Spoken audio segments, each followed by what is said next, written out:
Time passes day by day. Enjoy every season. You grow, years fly away. Do you feel happy, wiser, better? I hope all these together. No matter what you do. Hi, good evening, good afternoon, good morning sa lahat. Yun. Una sa lahat, gusto ko itang pati ng happy 33 birthday na kay Nabi. So, ayun, alam mo naman lagi lang kami nandito para sa'yo. And kung ano man yung mga bagay na pinagdadaanan mo sa ngayon, isipin mo na lahat yan ay trials lang sa buhay mo. Lagi ka lang mag-pray. Kasi lagi lang sigat na dyan para sa'yo, para sa atin lahat. Kaya yun, wish ko lang ngayong birthday mo, sana happy ka at lagi kang ligtas kung saan ka man.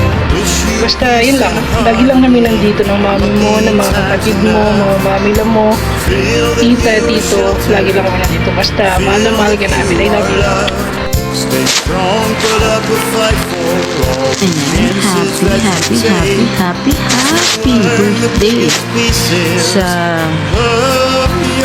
isa sa pinakamapagmahal na anak at isa sa pinakamapagmahal na kapatid. At higit sa lahat, isa sa pinakamatigas ang ulo na anak namin. So, happy birthday sa'yo, anak. Happy birthday sa'yo.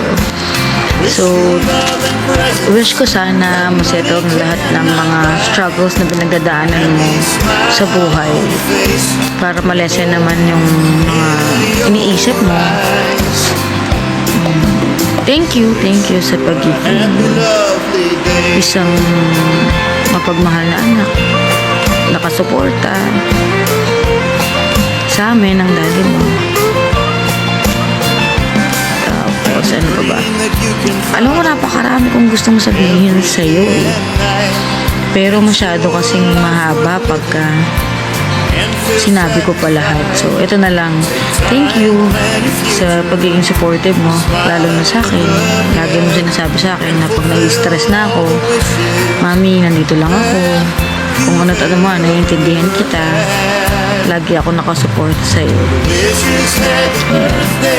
Yan yung isa sa mga good traits mo na hinangaan ko kasi pagka mahal mo yung isang tao, very protective ka.